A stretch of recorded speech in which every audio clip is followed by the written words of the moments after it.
মধ্যে আমরা প্রথম স্কন্ধ ভাগবত কথা শ্রবণ করছি। আজ আলোচ্য বিষয়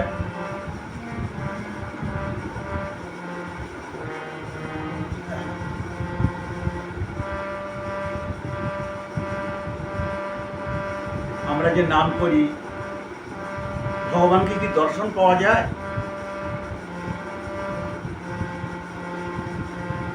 এই বিষয়ে আর ভগবানকে যে প্রিয়শ্রবা বলা হয়, এই প্রিয়শ্রবা শব্দের অর্থ কি? আর আমরা এই মায়ার সমুদ্র থেকে কোন ধর্ম অবলম্বন করলে উত্তীর্ণ হব? সমুদ্র পাড়ি দিতে পারবো। এটা ভবের সমুদ্র। এই সমুদ্র থেকে আমরা পাড়ি দেব কোন ধর্ম অবলম্বন করলে? এই বিষয়ে আমরা আজকে আলোচনা করব।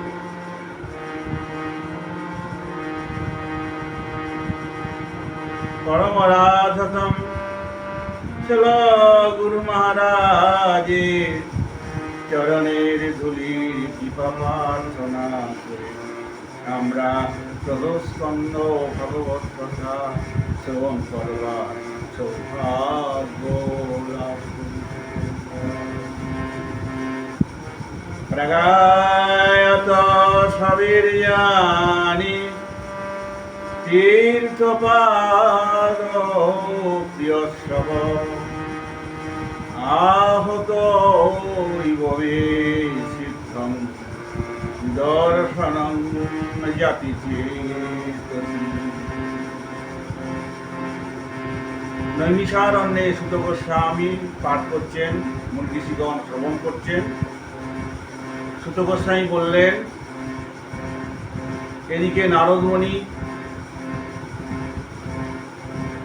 ব্যাসদেবকে নিজ জন্মবৃত্তান্তের কথা বললেন এবং ওনার যে চিত্ত প্রসন্ন হচ্ছিল না, ওনাকে প্রসন্নতা করলেন কোন ধর্ম অবলম্বন করলে চিত্ত প্রসন্নতা লাভ করবে এবং কিভাবেই বা ভাগবত তিনি রচনা করবেন, এই বিষয়ে তিনি আলোচনা কতদিনে আমরা শ্রবণ করেছিলাম।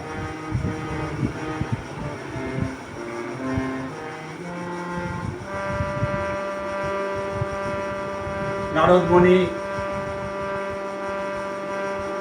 তখন ব্যাসদেবকে বলছেন,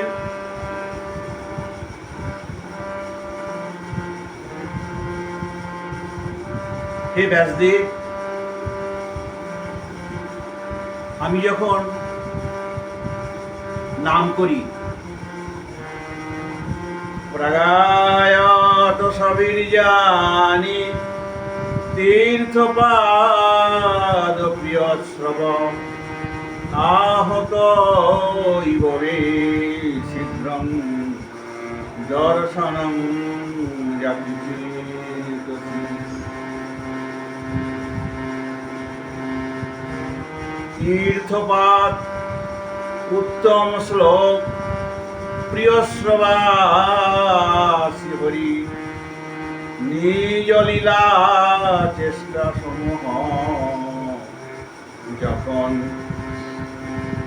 তানার চরিত কথা কীর্তন করি, তখন সতত আমার চিত্ত আহত হইয়াই আমাকে দর্শন দেন।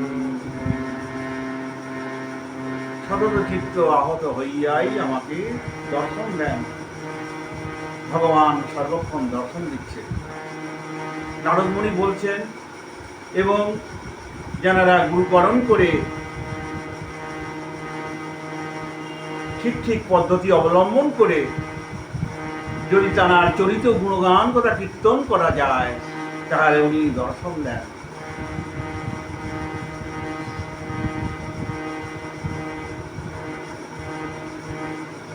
তিনি তো দর্শন দিচ্ছেন। দ্বাদশ স্কন্ধ ভাগবতেও তো বলা আছে, বিষয়াধ্যায়শ্চিত্তং বিষয়েষু বিসজ্জতি মাং অনুস্মরতশ্চিত্তং মজ্জেব প্রবীয়তি।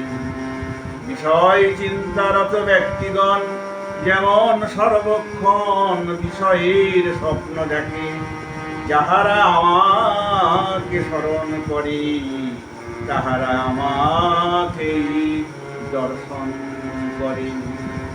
তদ্রূপ হে ব্যাসদেব সততই আমাকে তিনি দর্শন দেন, আমার চিত্ত আহত হইয়াই তিনি আমাকে দর্শন দান করেন। তাই তাহলে আমরা দর্শন পাচ্ছি না কেন? কারণ আমাদের অনেকগুলো ছিদ্র আছে, নটা দ্বারযুক্ত ছিদ্র আছে। সেই ছিদ্র দিয়ে আমাদের সমস্ত আবার আমরা যা সংগ্রহ করছি আবার সেই ছিদ্র দিয়ে চলেও যাচ্ছে। তাই যাতে না যায় তার জন্য তৎপর হতে হবে ভক্তকে। আমরা তৎপর হতে পারি না, আমরা অর্জন করার সাথে সাথেই আবার সেই পূর্ণ অর্জনটা খরচ করে ফেলে দেয়। কি করে না, অন্যের দিকে দৃষ্টিকটুভাবে তাকানো, অনেক কিছু আছে যেগুলো পরিপন্থী, ধর্মের পরিপন্থী, যেটাকে ধর্ম বলা যায় না, সেইগুলো আমরা যখন কালচার করি ওই ছিদ্র দিয়ে সমস্ত বেরিয়ে চলে যায়, আর তাকে দর্শন করা যায় না। তাই জন্য যিনি গুরু পদাশ্রয় করে ওই নবদ্বারযুক্ত ছিদ্রকে সংরক্ষণ করে যিনি হরিনাম করছেন, তিনি সততই দর্শন পান, ভগবৎ দর্শন তিনি দেন। এবং তিনি প্রিয় শ্রবা, ভগবানকে বলা হচ্ছে প্রিয় শ্রবা। এই প্রিয় শ্রবা অর্থ কি? খুব সুন্দর কথা।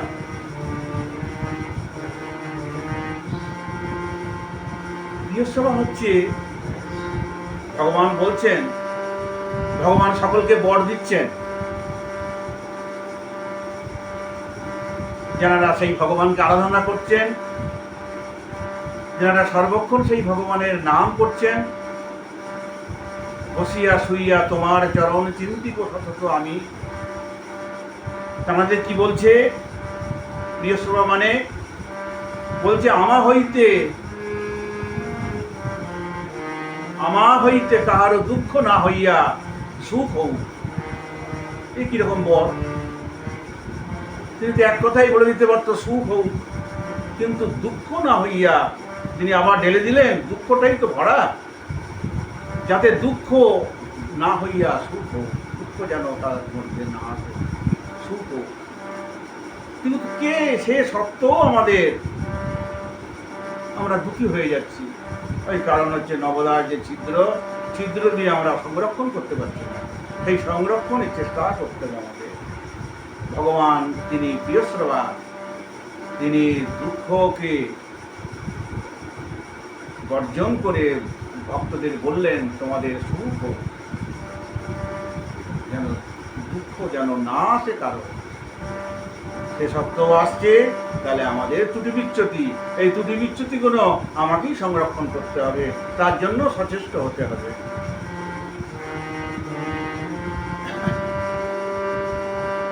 তাই এখানে বললেন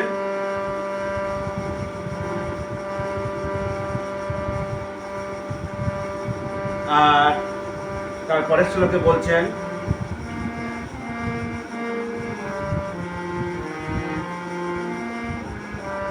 এতদ্ধা আতুরচিত্যানাং মাত্রা পরশস্বয়ামহো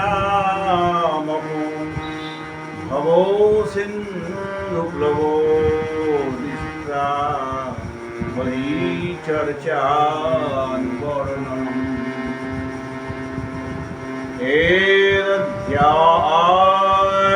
এতদ্ধ্যাধিরচিত্যানাং মাত্রা পরশস্বয়ামহো ভব সিন্ধু প্লব দৃষ্টা হরিচর্চার বর্ণন।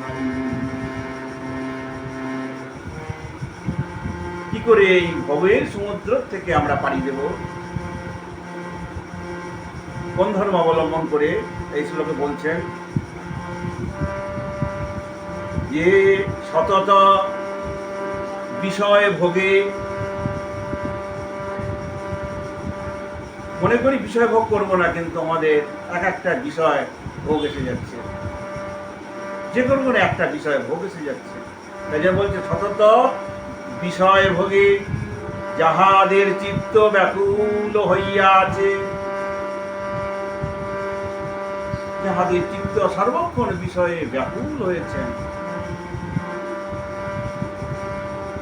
সতত বিষয় ভোগে যাহাদের চিত্ত ব্যাকুল হইয়াছে, তাহাদের একমাত্র হরি গুণগান কীর্তন করিয়া এই ভব সমুদ্র পার হইবার একমাত্র উপায়।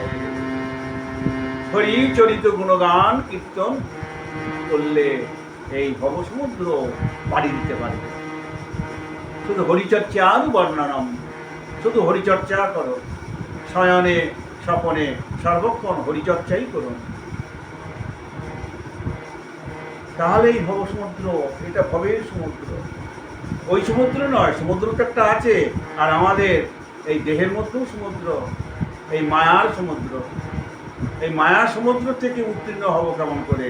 তাই জন্য এই মায়ার সমুদ্র থেকে উত্তীর্ণ হতে গেলে একমাত্র হরিচর্চা অনুবর্ণনম, শুধু হরিচর্চা করতে হবে। হরিকথা কীর্তন, হরিকথা চর্চা, হরিকথা শ্রবণ, এর দ্বারায় আমাদের ভবসমুদ্র পাড়ি দিতে হবে। এবং এর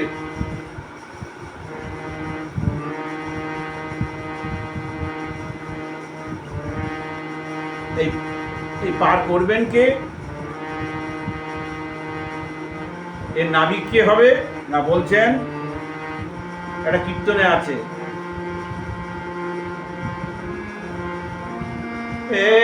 কে যাবি তোরা ভব সিন্ধু পারে হো, এ ধন্য কলি যুগে রে চই ধন্য অবতারে।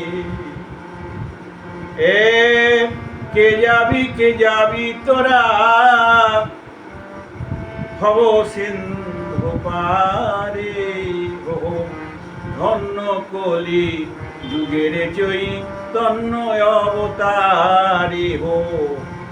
আমার গো রাঙ্গের ঘাটে পূজন খেয়া বয়, আমার গো রাঙ্গের ঘাটে পূজন খেয়া বয়, পরিপাটি নাহি লাগে অমনি পার হয়, পরিপাটি নাহি লাগে অমনি পার হয়।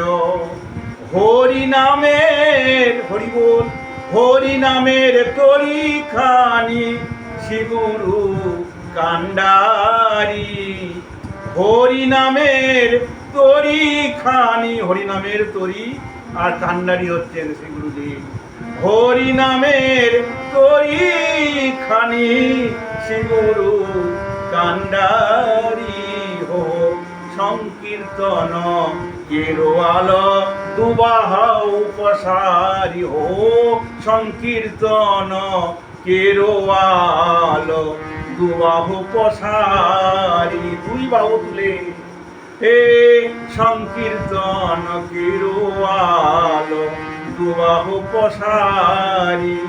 সর্বজীব উদ্ধার হইল হো, সর্বজীব উদ্ধার হইল প্রেমের বাতাসে হো, লোচন করিয়া রইল করমের দোষে হো, লোচন করিয়া রইল করমের দোষ। আছে।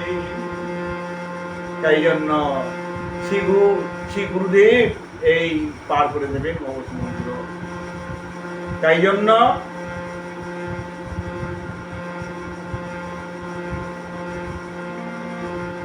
সতত হরিচর্চা করুন।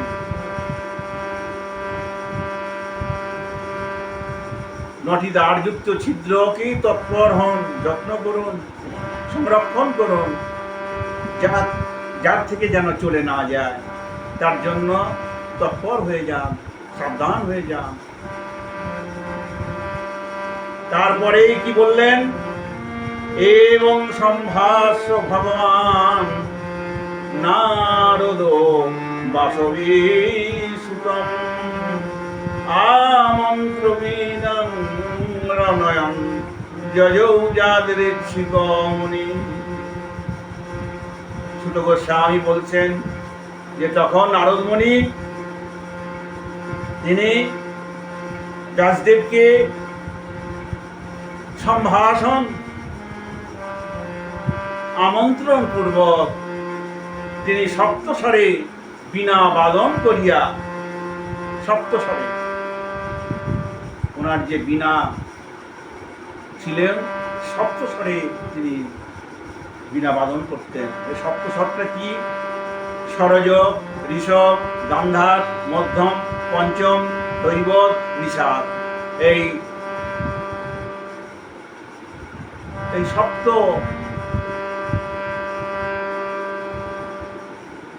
বীণা যন্ত্র বাজাতে হয় না, আপনি আপনিই বাজে। এবং এই সপ্তস্বরে তিনি হরিনাম গুণগান কীর্তন করছেন।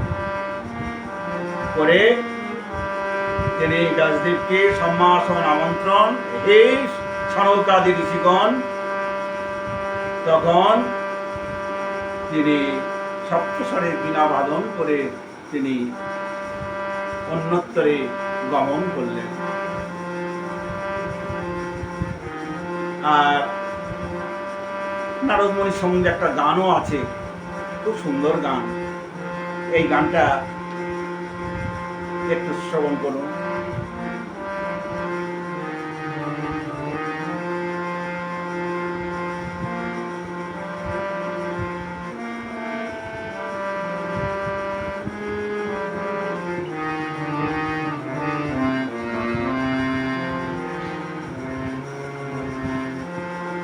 নারদমণি বাজায় বীণা রাধিকা রমন নামে। নারদমণি বাজায় বীণা রাধিকা রমন নামে। নামে মনি উদিত হয়, নামে মনি উদিত হয় ভকত গীত স্বামী। নারদমণি বাজায় বীণা রাধিকা রমন নামে। অমিয়ধারা বারিশে ঘন, অমিয়ধারা বারিশে ঘন, শ্রবণ যুগলে গিয়া, শ্রবণ যুগলে গিয়া ভকত জন সঘনে নাচে। ভকত জন সঘনে নাচে করিয়া আপন দিয়া। নারদমণি বাজায় বীণা রাধিকা রমন নামে।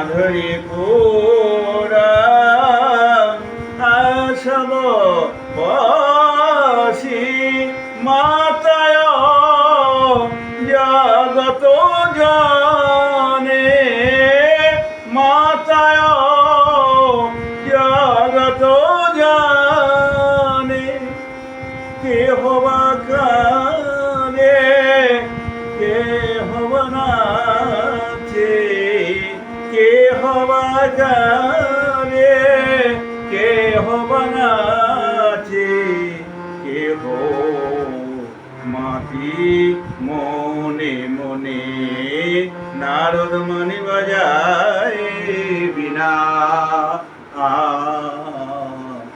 রাধিকা রমন নামে।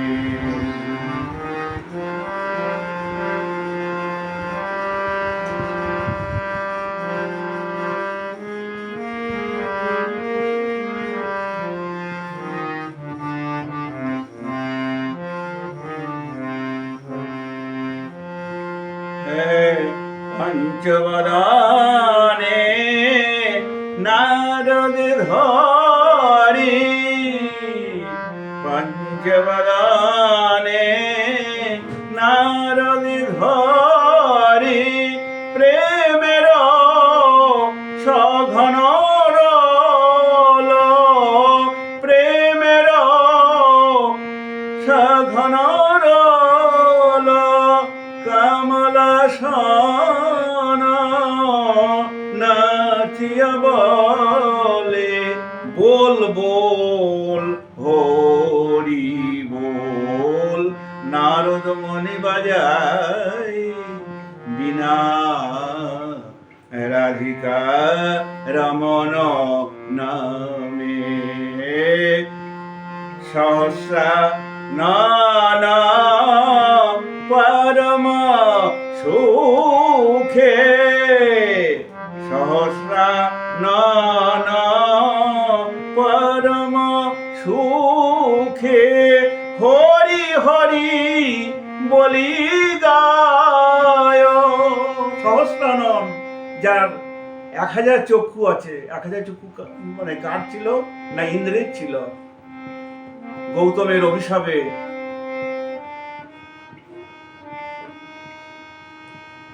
যেমন সহস্র যোনি হয়ে গিয়েছিল, সেই সহস্র যোনি হইতে আমি বিস্তারিত ব্যাখ্যা করলাম না। গৌতমের অভিশাপে যেমন সহস্র যোনি হয়ে গিয়েছিল গায়েতে, আর গৌতমের আবার পুনরায় বরেতে সেই সহস্র যোনির বদলে তার সহস্র লোচন হয়েছিল, তিনি স্বর্গের রাজা ইন্দ্র। তাই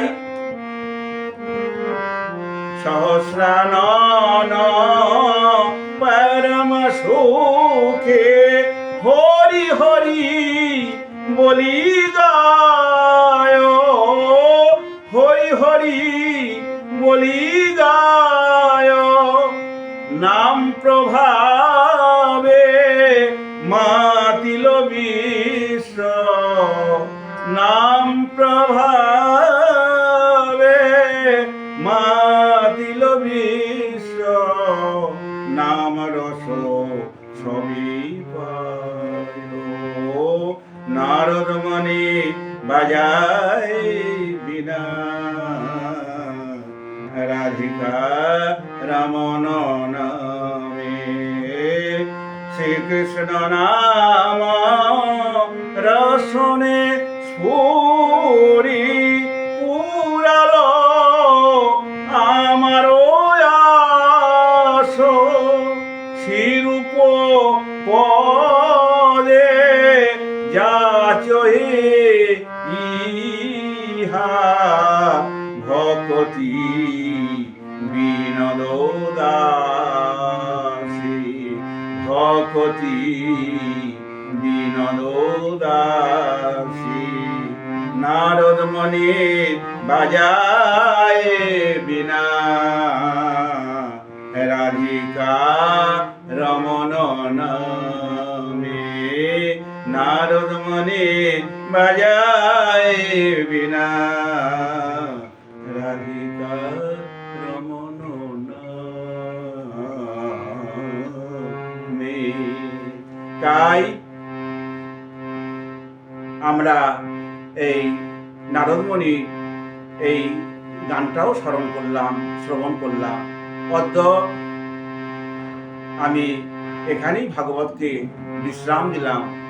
বাঞ্ছা কল্পতরুভ্যশ্চ কৃপা সিন্ধুভ্যেব চ পতিতানাং পাবনেভ্যো বৈষ্ণবেভ্যো